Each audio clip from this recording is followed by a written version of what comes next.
Imagine you're trekking through the ancient Nubian desert. The sun isn't just hot, it's alive, pressing down on your skull like a burning hand. The horizon melts into itself. Every shadow plays tricks. And then you see him, a figure, walking toward you. You squint. Something is wrong. As he gets closer, your brain starts sending emergency signals it doesn't have words for, because this man has no head, no neck, just a smooth, unbroken plane of skin where his shoulders meet. And then the eye opens, right in the center of his collarbone. One massive, unblinking eye staring directly at you. Below it, carved into his ribcage like a wound, is a mouth full of teeth that have no business existing. This isn't CGI. This isn't a fever dream. This is a blem. And for over 1,000 years, from the writings of Pliny the Elder to the maps of medieval cartographers, this thing was considered a biological fact of the African continent. Welcome to the part of history they don't teach in school.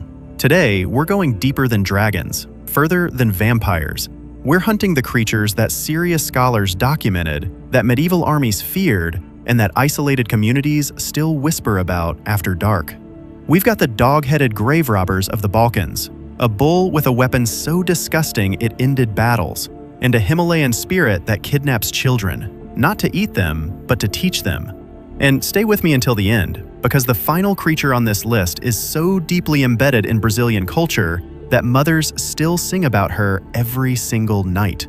A lullaby about an alligator-faced witch who hasn't slept in 7 years and is always watching. Oh, and somewhere in the middle, a Japanese cryptid with a bounty of up to 100 million yen on its head. Scientists think it might just be someone's escaped pet. The locals are not convinced. Let's go beyond the veil. There is a place in old Slavic mythology called simply the Darkland. No sun reaches it, no warmth, just endless caverns, their floors carpeted in gemstones that no sane person would ever want to collect. Because something lives there. Something that hears your heartbeat echoing off the cave walls before you've taken your second step inside. Picture a man's body, powerfully built, but give it the muscular haunches of a horse. And then, where the human face should be, place the snarling head of a feral dog. One eye, dead center of the forehead, cyclops style, and a mouth filled with teeth made of solid iron. The Psoglav doesn't just kill, it desecrates. It is an anthropophage, a flesh eater, but it has a particular preference. It doesn't hunt the living if it doesn't have to. It would rather dig up your grave. Think about what that means for a medieval Balkan village. You've buried your mother, you've said the prayers, and somewhere in the caverns beneath the hills, something with iron teeth just smelled her. Local legends tell of men who entered the caves chasing the so-called Psoglav's gold, driven by greed, armed with lanterns. The warnings always said the same thing. It doesn't hunt by sight. It hunts by the sound of a heartbeat vibrating against stone. And if you ever hear the grinding of iron teeth in the dark, you have exactly 3 seconds. Put out your light. Don't breathe. Pray. Why did this myth exist? Because it had to. In a region shattered by centuries of war, plague, and famine, the Psoglav was a guardian of the one thing people had left, the dignity of the dead. It turned the very real fear of grave desecration into something with a face, something you could warn your children about, something that enforced the rules of burial, of ritual, of respect. The Psoglav didn't just scare people, it protected something sacred. Let me paint you a picture.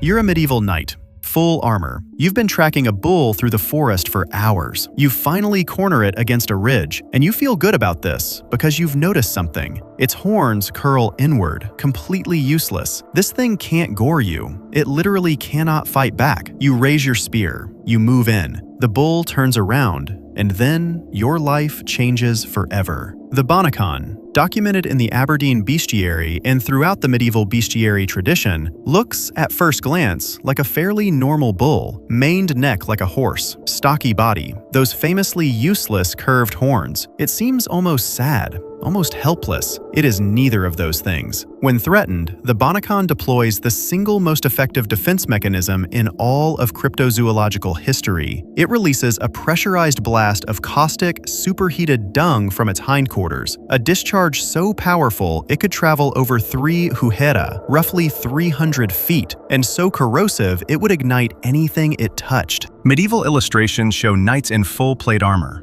running, horses bolting, men covering their faces with gauntleted hands, while a trail of fire scorches the earth behind a fleeing bull. It is simultaneously the most undignified and most terrifying image in all of bestiaries. The Bonnacon doesn't fight. It doesn't need to. It simply burns the ground behind it and disappears into the trees.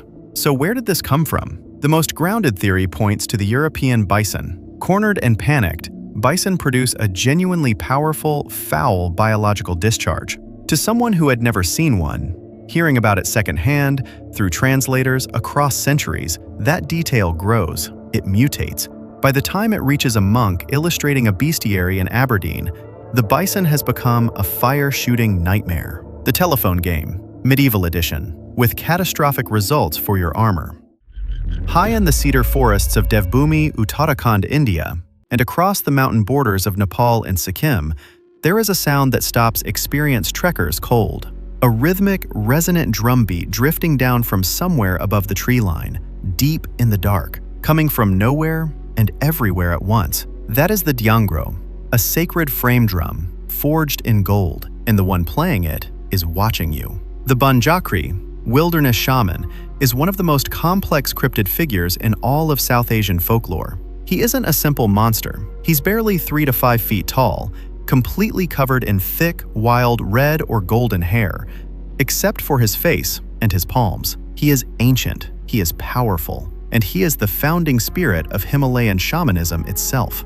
But here's what makes him unlike anything else on this list. He doesn't kidnap children to hurt them, he kidnaps them to transform them. If you're between 7 and 20 years old, and you wander too far into the Himalayan jungle, he might choose you. He takes his selected children to supernatural caves, impossibly clean, lit by no visible source of light, and there, he teaches them plant medicine, spirit communication, the ancient secrets that separate a healer from everyone else. Mr. Chabilal Adhikari, a nonagenarian from the region, claims this happened to him at age 11. He describes the cave in extraordinary detail, the supernatural light, the silence, the bowl of kheer, rice pudding, so potent that a single serving kept him full for 3 days. But the Banjakri's wife is a different story entirely. Banjakrini, also called Liam Liame, is bear-shaped, monstrous, with feet that point backward to throw off any trackers. While her husband sees potential in these stolen children, she sees dinner. She circles them. She watches for weakness. Because the Banjakri's initiation has one brutal rule. The child must be physically flawless. One scar, one blemish, and he throws them out, directly into his wife's waiting arms. The myth does something remarkable. It takes the terrifying randomness of why some children become healers and others don't, and it gives it structure. It says, the wilderness chose you, the wilderness tested you, and if you survived, you came back changed. It looks like someone inflated a snake with a bicycle pump and forgot to stop. The Tsuchinoko, hammer child, is roughly 30 to 80 centimeters long, with the girth of a beer bottle, a tiny tapered tail, and a movement style that defies everything you think you know about snakes. It doesn't slither. It moves in a perfectly straight line, using its belly scales like an accordion. It can jump 2 meters vertically, and in its most dramatic escape maneuver, it bites its own tail and rolls downhill like a wheel. Yes, a snake wheel. Welcome to Japan. But the physical description isn't even the strangest part. The Tsuchinoko can talk. It is, by all accounts, a compulsive liar with a noted weakness for alcohol. If you ever meet one and it speaks to you, the ancient wisdom is clear. Do not believe a single word it says. Tsuchinoko sightings stretch back centuries in Japanese folklore, ancient texts, regional legends, whispered accounts from mountain villages. But in the modern era, things escalated dramatically. In 1988, the village of Shimokitayama launched a formal expedition and offered 1 million yen for a live capture. Over 200 people turned up. A man named Mr. Imai reported a 15-minute face-to-face encounter, the creature watching him with blinking eyelids before vanishing. No specimen was ever recovered. Other municipalities caught the fever. The bounties grew. By the peak of the obsession, some towns were offering up to 100 million yen, roughly $700,000, for a confirmed capture. The Tsuchinoko had become a national phenomenon. The rational explanation? Blue-tongued skinks. Wide-bodied, short-legged lizards that, when crouched in tall grass, look startlingly like a fat, legless snake. As they became popular exotic pets in Japan from the 1970s onward, escaped and released individuals may have seeded a new wave of sightings. Real, bizarre-looking animals feeding an ancient legend that was already primed to believe. The Tsuchinoko endures because it sits in that perfect gap, too strange to be mundane, just plausible enough to keep you looking. Stop. Listen. Do you hear that? A faint humming, rising up through the ice beneath your boots. A rhythmic series of clicks and beeps, almost musical, almost inviting. Do not move closer. The Qallupilluit live under the Arctic ice. Not in the ocean, under the ice itself, and they have been perfecting their lure for longer than anyone can remember. They are scaled, humanoid, with slimy green skin and fingernails like claws. They wear an amautik, the traditional Inuit woman's hooded parka, stitched entirely from eider duck feathers. And that parka has a very specific purpose. It's big enough to stuff a child into. Once taken, the legends diverge. Some say the child is brought to underwater caves and placed into suspended animation. Their youth literally drained away to sustain the Qallupilluit's immortality. Others say the transformation is more complete. Either way, no one who goes under the ice comes back the same. There is one escape, one only. The Qallupilluit are shapeshifters, pilutitaminik, and masters of transformation. But that gift is also their vulnerability. A clever hunter can manipulate one into shifting form, into a seal, a beluga whale, something mortal. The moment the scales drop away, so does the invulnerability. One well-aimed harpoon. That's all you get. But here's what makes the Qallupilluit so fascinating beyond the horror. It is one of the most functional myths ever created. In a world where a single misjudged step onto thin ice means death by hypothermia in minutes, this story wasn't told for entertainment. It was survival infrastructure. The Qallupilluit was the reason Inuit children didn't go near unstable ice. It turned an invisible, statistical danger into something with eyes, claws, and a hum you could recognize. The scariest stories are usually the most necessary ones. The sun sets over a rural Brazilian village. The forest edge darkens. The sounds of the day give way to something older, something watching from the trees. And then a mother starts to sing. Nana nenem, que a Cuca vem pegar. Sleep, little one. The Cuca is coming to get you.